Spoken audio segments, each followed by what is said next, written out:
Major progress for Duke's grad student workers in their fight to unionize. A federal agency has decided these students can hold an election to be recognized as a union.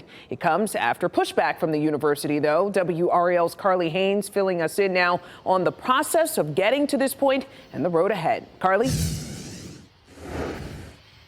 Lena, this is a big deal for the Duke students. If they win this election, the Student Labor Union will be one of the only ones at a private university in the South to do so. But this is only the beginning. Members of Duke's graduate student union are waiting for a list of voters. No update yet on the list. Once the ballots come out, we can talk to our peers. This group is preparing for a union election, hoping to get a majority of eligible grad student workers to vote in favor of collective bargaining. They want things like better stipends and better benefits. We know what's best for grad students, and we want to be able to stand up and say that proudly and say it with power.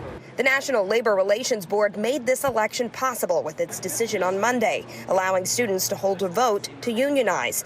Before the decision, Duke had pushed back, claiming students weren't considered employees and therefore ineligible to do so. UNC Law professor Jeff Hirsch says this paused the election until the NLRB could evaluate. A lot of what Duke and other universities have done is to simply try to delay the election, which is oftentimes makes it harder for the union to maintain support. In their decision, the regional director with NLRB stated students are employees within the meaning of the Labor Relations Act. Hirsch explains there's been a trend to unionize at universities, but at Duke, a win would be unique. It is, in general, more difficult to unionize in the South. Still, it would be a long road, even if the student union is certified by the NLRB. Hirsch says Duke could still not recognize it, leading to legal battles that could take years. A lot of employers at that point will say, okay, we lost, it's time to bargain. But they don't have to. And that'll be an interesting pivot point as to what Duke decides to do. And we reached out to Duke University. They were unavailable for comment. And NC State and UNC do not have student labor unions, and there's a reason for that.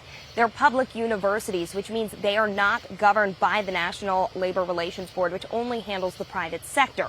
They're instead governed by state law, which specifically says government employees cannot enter collective bargaining agreements. Lena? Very, very interesting. Carly Haynes reporting live for us outside Duke University. Thank you.